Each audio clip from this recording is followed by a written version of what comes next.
Africa Link. The recent freeze on U.S. foreign aid, initiated by President Donald Trump, has significant implications for developing countries in Sub-Saharan Africa. This freeze halts nearly all funding from the U.S. Agency for International Development, USAID, for 90 days, pending a review of spending. This decision has raised concerns about the future of critical assistance programs, which are vital for addressing issues such as healthcare, education, and infrastructure development on the continent. Ghana and South Sudan are some of the countries that are feeling the ripple effects of the frozen aid. So what impact is it having? And is there any way around it? That's what's coming up.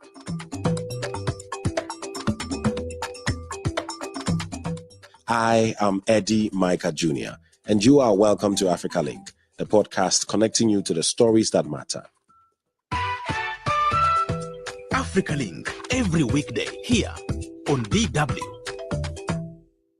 From agricultural development, economic growth, and humanitarian assistance, the US aid freeze is already wreaking havoc across Africa. Even media houses have been caught up in the freeze. So what happens next? Let me bring in Naftali Mwaura Muigai, an expert on East African, regional, political, and social issues. Isaac Kaledzi is also here with me, our correspondent in Accra, Ghana. Hello and welcome to the both of you. So let me start with you, Naftali, because, a lot of people are concerned, a lot of people are worried. You are focused on East Africa. Many countries there have been hit by this, including South Sudan. How bad is this 90-day foreign aid freeze on countries like South Sudan in East Africa? Everyone in this East African region is worried about the sudden freeze on U.S. trade funding towards development and even humanitarian affairs in this region, and more so in South Sudan. And as you know, South Sudan is currently staring at a humanitarian crisis of historical proportion. And I would say that more than half of the population in South Sudan is staring at a possible famine. The food crisis, the malnutrition levels have gone up very high, and the United States Agency for International Development has been one of the main supporters for humanitarian aid, and more so food aid, water, sanitation, and health programs in South Sudan. As you are aware, South Sudan has been experiencing conflict since 2013.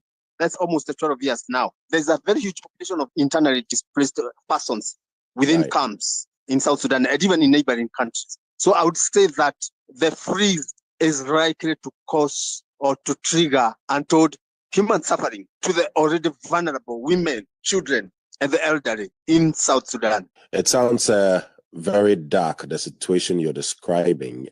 So many lives that are already being affected, the situation is even going to be worse for them, you say.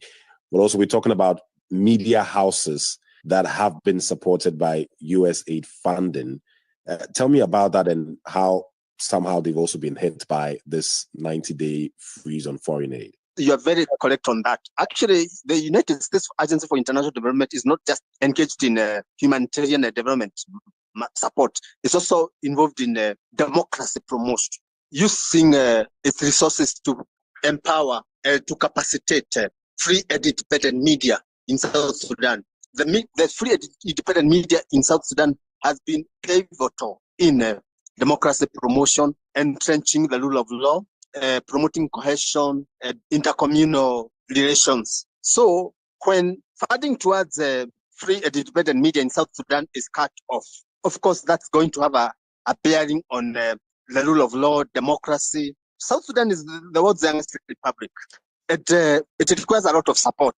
Its media is young. The media there requires a lot of support in terms of infrastructure, in terms of training for journalists, in terms of capacity building. So right now, that support is in limbo. It's not guaranteed. So what the free and independent media is likely to experience is hard to fathom. It's an unfortunate predicament right? Not many of us would wish that country. Definitely challenging times. I mean, it's been in effect for a while now. Can you share with us the immediate impact it is already having in South Sudan, the freeze on the aid? The immediate impact, based on my sources, is that, of course, food aid is not flowing as much as they should. So there has been a cutbacks on the rations intended for the hungry and the starving. Some of the programs, critical programs like health, water and sanitation, have been scaled down. And that obviously is affecting camps for the internally displaced or even refugee camps. And of course, job layoffs, humanitarian workers in South Sudan, most of them have not been reporting to work. And of course, the flow of badly needed foreign currency to stabilize that country's economy has been affected. So the disruptions have started being felt, but Right. you will have to wait and see how the disruption going to last. Right. Tough. Let's cross from east to the west and talk to Isaac Kaledzi, our correspondent in Accra, Ghana. Isaac, is Ghana feeling the pinch from this USAID freeze? Yes, of course. I mean, Ghana and the US have had that kind of bilateral relations for many, many years now, is from independence. So there's been a lot of support that Ghana continues to receive from the US. And since this announcement by Trump, we've already seen the impact. Don't forget, Ghana is already under an IMF bailout program. And so obviously there's some tightening of the belt. And so some supports like this coming from the US aid, those supports have helped significantly. And just to signal that already the government has responded to this. We've had a president writing to his new finance minister because they've just barely been in government, and asking the finance minister to see how they can fill in the funding gaps that have actually been created as a result of the suspension of a USAID funding. So we are talking, for example, of an amount of a gap of, let's say, $156 million. And that is a lot of money. These monies actually, much of it are into programs like maternal and child health family planning, talking about malaria prevention programs, reproductive health, nutrition, and the fight against HIV/AIDS, and also getting drugs for these HIV/AIDS patients, antiretroviral drugs. And so this is really a serious issue and having much impact on the Ghanaian economy, and also programs, social intervention programs, really, that hitherto government wouldn't have spent its money on by getting this funded from the US. So yes, the impact has been huge. Right. I mean, it's as you say, because this whole 90-day foreign aid freeze sort of came out of nowhere. So governments have, think fast on their feet to say, okay, how can we deal with this? And as you say, this is what Ghana is trying to do. Is the impact being felt now by people? Just like in South Sudan, we've heard that some people have lost their jobs and the situation is really dire. Is it similar in Ghana then? Yes, it's the same story. I've driven past the USAID office. There's nothing really happening there because of this activity. It tells you, obviously, that indeed you have an issue with this particular program. Or this pause actually impacting negatively on people's livelihood. So yes, indeed, that is the case. And like you said, beyond those who are losing their jobs, also those who really directly benefit from this program. Right. Naftali, let me come back to you. It's clearly same in South Sudan, part of East Africa. And as my colleague Isaac Kaledzi said, Ghana is feeling the pinch, quite similar situation. But also Kenya is feeling it too, isn't it? What's the situation there? Okay, the situation in Kenya is also quite dire and quite worrying. I would say that since the announcement of freeze of USAID support to this country, there has been actually the health sector itself has experienced some sort of turmoil. As you know, USAID is one of the biggest financier of the health sector in Kenya. USAID supports the capacity building for health workers. It supports the provision of essential medicine, including antiretroviral drugs for HIV-positive Kenyans who are in the region of 1.5 million. USAID supports community health promoters in this country, people engaged in raising awareness about maybe communicable diseases, even non-communicable diseases like cancers, diabetes at the grassroots level. USAID actually is very much embedded in our health care system, such that divorcing it is bound to cause significant turmoil. And that has been documented. You look at the provision of essential medicine for HIV positive Kenyans. I mean, some clinics actually in those hotspots, in the regions where the caseload is very high, HIV caseload is high. Some clinics have been closed. Clinicians, nurses, and doctors attending to these patients have been told not to report to those clinics. We have got water and sanitation programs, especially in marginalized parts of Kenya. Those programs have almost come to a halt. And what we are staring at is the risk of a surge in communicable diseases, including cholera, dysentery, typhoid, malaria, tuberculosis, and all that.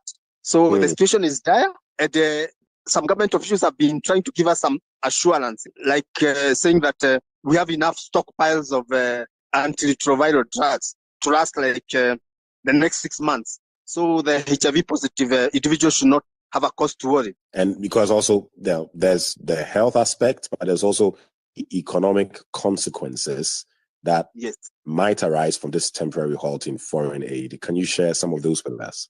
I would say that even economic consequences are there, like USAID support cuts across different sectors, of course, main one being health. But they're also very strong in education, promoting gender equality. They're also active in trade, in financial services. They support our annual budget. The contractors, the vendors, the suppliers who are involved along the chain, they contribute immensely to this economy. Of course, we also expect some fiscal crisis. Of course, because the dollars that trickle into this economy because of the USAID support, they help in terms of stabilizing our currency reserves and even stabilizing our foreign exchange. Right. So before I go back to Isaac, I want to really understand this. Why have African countries become so dependent on foreign aid? In this case, talking about USAID. I mean, didn't we see this coming, that with this dependency, that if anything went wrong, especially with Trump coming in, that this was going to be a problem? How did we even get here to be so dependent? I think we became complacent. We just opted for comfort zone, because conversations have been going on actually prior to the situation that we are in now. Conversations have been going on even at the policy level. Oh, Africa need to get itself out of over-reliance on foreign aid, because at the end of the day, foreign aid is not sustainable. It's also hitched on geopolitical calculations. So any regime that come into power, however benevolent that they try to pose as, the fact of the matter is that they are pushing their agenda, they are pushing their interests, because aid is a tool for soft power, and that we should have known more than 40 years ago. These are the kinds of things that our founding fathers were warning against, the likes of Kwame Nkrumah. You're saying that we've learned nothing from the past, and this is where we are in a situation like this where we're still very dependent, and then when the US pulls the plug, our problem is that the lessons were, and even the predictions were there, but we failed to hit on them. We failed to take those predictions serious. So we knew one day, one time, this aid gonna dry up, because countries come with their own priorities. I mean, if the priority now is the war in Ukraine or in Gaza and Israel, you don't expect a major economy to pump a lot of money to starving children in Africa. So we should have known that we should clean our own houses, we balance our books, we act on our governance, we become more prudent in the resources that we collect domestically, because some countries are shining examples. We have had countries like Botswana, Mauritius, Seychelles, and others. I mean, they are able to fund more than 50% of their budget using local resources. So we should have been more serious in managing our own resources, not misdirecting them. Right. I'll come back to you on that in a bit, to really look at what needs to be done now to wean Africa, basically wean the continent from its dependency on foreign aid. But before that, Isaac, and let me come back to you. One of the most popular phrases in recent years has been, Africa beyond aid, Ghana beyond aid. Yet it seems, on the ground, there was still a lot of aid going on. As we're talking now, Ghana is in trouble because of the US pulling the plug. He said the current president, John Mahama, is trying to fill that gap. But what else is he trying to do to move away from this dependency? Well, in the immediate terms, the key thing really, honestly, for countries like Ghana will be to deal with their expenses. The problem really for many African countries has been that they spend beyond what they've budgeted for. And so obviously it runs them into trouble. And when the IMF program comes in, is to deal with that, to be more efficient, to cut down on expenses, and being prudent in how you spend your money. And that has been a very key element of the debate that took place before the election last year. And he has indicated that he needed to deal with that situation. So, for example, his government has already reduced his number of ministers from over 100 to now 60 ministers. He's not going beyond that, so that there can be some savings there. But also, for example, he's also announced the banning of unnecessary travels for government officials and ministers, and also not restricting them to either business class in terms of traveling by commercial flights, which means that they cannot fly first class. So these are some of the things he's putting in place, but he needs to do more than that. And he's already asked for a committee to compile reports of looting that has taken place in the previous administration, where they could recover some monies. We are told that, for example, they could make some savings. They could recover an amount of over $2 billion, or even more than that, if they are able to close these gaps. And even every year, the Auditor General of the country comes out with monies that have been misappropriated. And we're also talking about billions of dollars. And so the fact is that he will need to do more in trying to cut down expenditure, cut down on wastage, and being prudent with spending, so that then you don't need to rely on the IMF, because indeed, all African countries have enough resources in place to support their budgets, to support their programs. But I think sometimes for many government officials, they think that it's easier to go borrow, it's easier to get these grants or fundings without planning properly for them, because again, it's free money. And so it makes them sometimes lazy. So for many analysts that I've spoken to on this, it could be blessing in disguise that Trump is doing this, because then we can begin to think within ourselves and locally how to run our efficient and most important programs without depending on foreign aid. Right, which will be a good thing. But Isaac, is Ghana in a position to not rely on foreign aid? Well, the issue of aid really is tricky, because no country, no government can go without relying on some support. From so the point is dependency, right? Yes, but dependency is the issue. And so I don't think that Ghana has any excuse to depend on foreign aid, because it has a lot of resources, it has the money. And that's what I've indicated, that the amount of money that is wasted, that is misappropriated, that is stolen by politicians, is even more than what Ghana has gone to the IMF for. You get a point? So there's no excuse for Ghana to depend. But to say that you cannot get some support from here and there, that is not possible. But I think that we don't have to depend. And as we speak currently with our challenges, even despite our IMF program, Ghana still must not be dependent, because it still has resources in place to really run its programs, if only they can be prudent and cut down on wastage. Yeah. Right. Naftali, we've just heard Kaledzi really laying it down well for us. Sometimes the issue with how money is spent is the challenge, isn't it? When funds are misappropriated, funds that are generated from within the country are misused, and corruption and all of that. That has always been a challenge. Is that part of your solution to what can help African countries be less reliant or less dependent on foreign aid? What more must be done? Actually, Eddie, you're very right. Actually, if we waste our own resources because of corruption, misappropriation, and all that, then definitely we are shooting ourselves in the foot. So we must start by cleaning our own house. I'm telling you, this continent has got abundant, massive resources. and you're aware of that. Africa is home to the largest arable land in the globe, unutilized arable land, freshwater resources, critical minerals, the ones that are used for green energy transition, minerals that are being used for smart devices like smartphones, electric vehicles. We are home to hydrocarbons, oil and gas. And yet here we are. And yet here we are still stuck up in the poverty where our founding fathers left us in the early 60s. Now we are talking about almost 65 years down the line. We are still stuck up in poverty, illiteracy.